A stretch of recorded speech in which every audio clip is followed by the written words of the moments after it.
हज़रत सिद्दीक़ अकबर अर्ज़ करते, नाम या रसूल अल्लाह सल्लल्लाहु अलैहि वसल्लम। जी हाँ हुजूर, ऐसा ही किया है। तो अब वो तो करीम है, जुमला सुनिए आगे। नबी अलैहिस्सलातु वस्सलाम ने इरशाद फरमाया, ला ताउद इलैहि, चले अगर अब ऐसा कर लिया तो आइंदा ऐसे ना करना, आइंदा ऐसे। लेकिन इससे आगे वाला जुमला, जो इश्क है वो पूछ पूछ के फैसले नहीं करता, इश्क अपने फैसले करने में खुद बड़ा दलेर होता है। हजरत सिद्दीक़ अकबर ने हुजूर के सामने अर्ज कर दिया, हुजूर मैं ये कर आया, मेरे करीम ने भी जवाब में इरशाद फरमा दिया। लेकिन अब हजरत सिद्दीक़ अकबर की मोहब्बत सुनिए, वल्लज़ी बअसका बिलहक़्क़ि नबिय्यन लौ कान अस्सैफ़ु मिन्नी क़रीबन लक़तलतुहु। या रसूल अल्लाह सल्लल्लाहु अलैहि वसल्लम, मुझे कसम है उस ज़ात की कि जिसने आपको नबी बनाकर भेजा है, काश कि अगर उस वक्त मेरे करीब तलवार होती, मेरे हाथ में तलवार होती, मैं ये ना देखता कि सामने मेरा बाप है, मैं तलवार के जरिए अपने बाप की गर्दन उड़ा देता। इसलिए कि इसने या रसूलल्लाह आपको बुरा भला कहा। जब बंदा किसी से इश्क करता है तो फिर इश्क पूछ पूछ कर नहीं किया जाता। जब हुजूर से मोहब्बत के दावे किए जाते हैं तो फिर दावे मोहब्बत पूछ पूछ के नहीं होते, मैं ये काम करूं कि ना करूं। फिर मोहब्बत में ये नहीं पूछा जाता कि हुजूर का नाम आए तो अंगूठे चूमूं कि ना चूमूं। मोहब्बत में ये नहीं पूछा जाता कि हुजूर पर अगर सलातो सलाम पढ़ा जाए खड़ा हूं कि बैठा रहूं। और ना वो मोहब्बत ही कैसी हुई हुजूर से कि जिसमें आप पूछ पूछ कर चले। मोहब्बत ये है, सिद्दीक़ अकबर कहते हैं, या रसूल अल्लाह, अल्लाह की कसम है जिसने आपको हक के साथ नबी बना के भेजा, अगर तलवार होती तो गर्दन उतार देता। ये है असल सहाबा की मोहब्बत, ये है असल उनका जज्बा ईमानी। और मेरा रब फरमाता है, वलौ कानू आबाअहुम, ऐसा हो ही नहीं सकता कि जो हजरात अल्लाह और उसके रसूल की मुखालफत करें, अगरचे उनके बाप हो और वो उनसे मोहब्बत कर जाएं, कि बंदा मोमिन की शान ही नहीं है। एक और शान नुज़ूल इसका बयान किया मुफस्सिरीन ने। हजरत अब्दुल्लाह इब्न मसूद रज़ी अल्लाह तआला अन्हुमा कहते हैं, हजरत अबू उबैदा बिन जर्राह अमीनुल उम्मत का खिताब नबी अलैहिस्सलातु वस्सलाम ने अबू उबैदा बिन जर्राह को अता फरमाया कि मेरी उम्मत के अमीन अमानतदार अगर कोई बंदा है तो वो अबू उबैदा है। हजरत अबू उबैदा बिन जर्राह ने कातला अबाहु उबैदुल्लाह इब्नुल जर्राह यौम उहुदिन। हजरत अबू उबैदा ये खुद सहाबी हैं। जब उहुद का मारिका हुआ, बाप और बेटा आमने सामने हो गए। आज सिर्फ जुबान से बातें करना आसान है, अमली तौर पर जब कुछ करने की बारी आती है फिर हम सब दुम दबाकर तो अपने घरों को भाग जाते हैं। और मैं बारहा एक जुमला कहता हूं कि अव्वलन तो पूरी कायनात के अंदर किसी को यह जुर्रत ही नहीं होनी चाहिए कि वो मेरे नबी की बेअदबी और गुस्ताखी कर दे। क्यों मुसलमान मर गए? क्या मुसलमान तादाद में कम है? क्या इनके पास अफरादी कुव्वत नहीं? इनके पास असलिहा की कुव्वत भी मौजूद है, मादनी कुव्वत भी मौजूद है, अफरादी कुव्वत भी मौजूद है। इनकी तो शान ये है कि ये 313 होकर तो 1000 से लड़ जाया करते थे। लेकिन ये उस वक्त की बात है जब ये अफरादी कुव्वत पर एतबार नहीं करते थे, ये सिर्फ और सिर्फ ईमान पर एतबार किया करते थे, अल्लाह और उसके रसूल पर भरोसा किया करते थे। आज हमारे सामने सब कुछ मौजूद है, लेकिन फिर क्या वजह है कि सारी कायनात के अंदर बेअदबी और गुस्ताखी के लिए सिर्फ माज़अल्लाह मेरे नबी रह गए? क्या हमारी खैरत मर गई? तो इससे तो बेहतर था हम जिंदा जमीन में दफन हो जाते कि हमारे सामने अगर हमारे नबी की बार बार बेहुरमती होनी थी।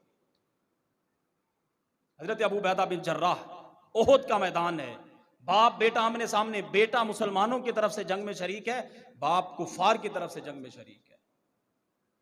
अब यहां यह मामला नहीं कि नहीं बाप है तो क्या हुआ, बेटा है तो क्या हुआ।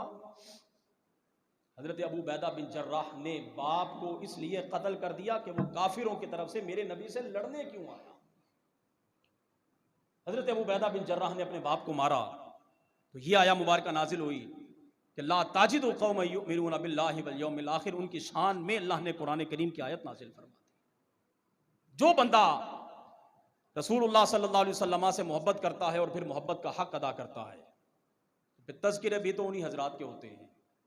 आज पूरी दुनिया के अंदर फी ज़माना मौजूदा दौर के एतबार से अगर किसी का नाम गूंज रहा है तो वो एक ही शख्सियत है, अमीरुल मुजाहिदीन अल्लामा खादिम हुसैन रिजवी ही की शख्सियत है कि पूरी दुनिया के अंदर जिसका नाम तहफ़्फ़ुज़ नामूस रिसालत की बुनियाद पर अगर जिंदा है और जारी और सारी है, वो एक ही शख्सियत है कि बज़ाहिर वो टांगों से माजूर बंदा, लेकिन उसने सारी कायनात को चलना सिखा दिया।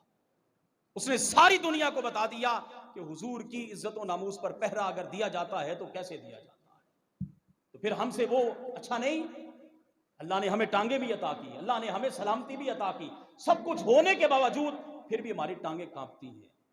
फिर भी हम किसी को अमली तौर पर जवाब देना तो बड़ी दूर की बात है, हम तो जुबान से भी किसी को नहीं कह सकते। ये हमारी ईमानी हालत हो चुकी है। एक सहाबी मुसलमान हो गए, हजरत साद बिन नबी वक्कास। रसूलुल्लाह सल्लल्लाहु अलैहि वसल्लम का कलिमा तैयबा पढ़ दिया। माँ को पता चला कि बेटा मुसलमान हो गया। कहने लगी, बेटे साद वापस आ जाओ, तुम्हें पता है मैं तुमसे कितनी मोहब्बत करती हूँ। बेटे ने कहा, माँ मुझे मालूम है तुम मुझसे मोहब्बत करती है, लेकिन याद रख मैंने कलमा हुजूर का पढ़ लिया, बस अब दोबारा कलमा नहीं छोड़ सकता। माँ अभी मुसलमान नहीं हुई थी। माँ ने शर्त लगाई, कहने लगी, बेटे अगर तू वापस दोबारा अपने दीन की तरफ ना पलटा तो मैं ना कुछ खाऊंगी ना पीऊंगी, ऐसे ही एड़ियां रगड़ रगड़ के तो मैं मर जाऊंगी। माँ को यह मान था कि बेटा मेरी मोहब्बत की बुनियाद पर वापस आ जाएगा, लेकिन जिन्होंने इश्क रसूल के जाम पिए होते हैं वो सिर्फ फिर जुबान से नहीं कहते हम आशिक रसूल हैं। उनका किरदार बोलता है, उनका काम बोलता है, उनका अमल बोलता है कि यह आशिक रसूल है। हजरत साद बिन नबी वकास कहने लगे, लौकानत लका अल्फु नफ्सिन फखरजत नफ्सन नफ्सन मा तरक्तु दीनी हादा लिशैइन। अम्मी जान आप क्या बात करती हैं कि आपने मुझे ये कहा कि मैं मर जाऊंगी बगैर कुछ खाए पिए, नहीं तो तू वापस आ जा। मेरी तरफ से जवाब सुन ले, तेरी एक जान क्या है? अगर तेरी 1000 जाने हो, बोलिए कितनी? 1000 जाने हो तेरी, फखारजत नफ्सन नफ्सन, वो 1000 जाने एक ही बार ना निकले, एक एक करके तेरी एक एक जान निकले। हर जान के निकलते वक्त तू मुझे कहे साथ वापस आ जा, साथ वापस आ जा। मेरा हर जान के निकलने पर एक ही जवाब होगा, मैंने जिस दीन को कबूल कर लिया मैं वापस आ ही नहीं सकता। जो हजरात रसूलुल्लाह सल्लल्लाहु अलैहि वसल्लम का कलिमा पढ़ते हैं फिर वो इस अंदाज में पढ़ते हैं। ऐसा नहीं होता कि इधर कलिमा भी पढ़ लिया और उधर उनको भी राजी कर लिया, आधे इधर हो गए आधे उधर हो गए। ये तो मुसलमान की शान ही नहीं है। मुसलमान की शान क्या है? जब फिर कलिमा तैयबा पढ़ लिया तो बस फिर पढ़ लिया और उस पर डट गया, फिर दुनिया इधर से उधर हो जाए इसके पाए इस्तिकलाल के अंदर फर्क ना आए। मशहूर जमाना वाकया गज़वा बदर है।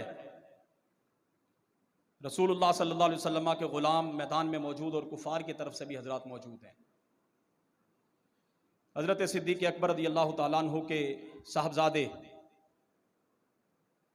अभी मुसलमान नहीं हुए थे, बदर में कुफार की तरफ से शामिल जंग थे। हजरत सिद्दीक़ अकबर मुसलमानों की तरफ से नबी अलैहिस्सलातु वस्सलाम की खिदमत अक़दस में मौजूद थे। अब जब साहबजादे इस्लाम ले आए हजरत अब्दुर्रहमान बिन अबी बकर, तो इस्लाम लाने के बाद एक मरतबा बाप बेटा दोनों कहीं बैठे हुए थे, वो कहीं साहब का किस्सा छिड़ गया। बेटे ने बाप को कहा, अब्बा जान आपको याद है कि बदर में आप मेरी तलवार के नीचे बहुत मरतबा आए, लेकिन मैंने इसलिए छोड़ दिया कि आप मेरे बाप थे। बेटे का जब ये जुमला बाप ने सुना, लेटे हुए थे, उठ के बैठ गए, चेहरा सुर्ख हो गया, फरमाने लगे, लऊ अहदफ्ता ली यौम बदरी लम अनसरिफ अन्का, कि तूने तो मुझे बदर के दिन छोड़ दिया था, लेकिन याद रख अगर तू एक बार भी मेरी तलवार के नीचे आता मैं तुझे ना छोड़ता। मैं ये ना देखता कि तू मेरा जवान बेटा है, मैं सिर्फ तुझे इसलिए मारता कि तू रसूलुल्लाह सल्लल्लाहु अलैहि वसल्लम के मुखालिफिन की सफ़ में शामिल होकर हुजूर से लड़ने के लिए आया था। और फिर एक और बड़ा दिलचस्प वाक़या, हज़रत सिद्दीक़ अकबर रज़ियल्लाहु ताला अन्हु ने जब देखा कि मेरा बेटा सामने मुखालिफ सफ़ में खड़ा है। उस ज़माने में जंगों का आगाज़ इस तरह होता, पहले एक एक शख्स निकलता दोनों गिरोहों से मैदान में आकर तो मुबारज़ा तलब की जाती, मद्दे मुकाबिल तलब करता। हज़रत सिद्दीक़ अकबर ने जब देखा कि मेरा बेटा सामने मौजूद है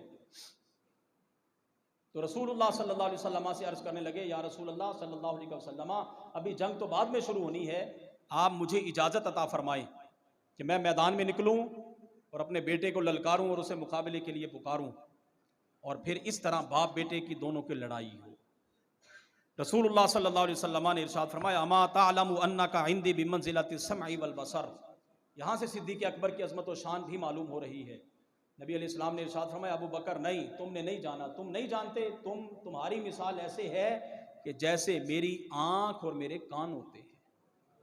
हज़रत सिद्दीक़ अकबर को रसूलुल्लाह सल्लल्लाहु अलैहि वसल्लम ने अपनी आँखें और अपने कान करार दिया है। तो जब सहाबाए किराम रिज़वानुल्लाहि अलैहिम अजमाइन ने रसूलुल्लाह सल्लल्लाहु अलैहि वसल्लम से मोहब्बत की, तो फिर मोहब्बत ऐसे नहीं, मोहब्बत इस अंदाज में की कि दुनिया वाले भी हैरान हो गए कि इस अंदाज में भी कभी किसी से मोहब्बत की जाती है। और जब तक मुसलमान सहाबा के इस अंदाज को अपनाते रहे, जब तक मुसलमान सहाबा के इस तर्ज़ ज़िंदगी पर अमल करते रहे, उस वक्त तक मुसलमान कामयाब रहे। और मजाल है पूरी दुनिया के अंदर किसी को हुजूर सल्लल्लाहु अलैहि वसल्लम की बेअदबी और गुस्ताखी करने की जुर्रत हो जाए।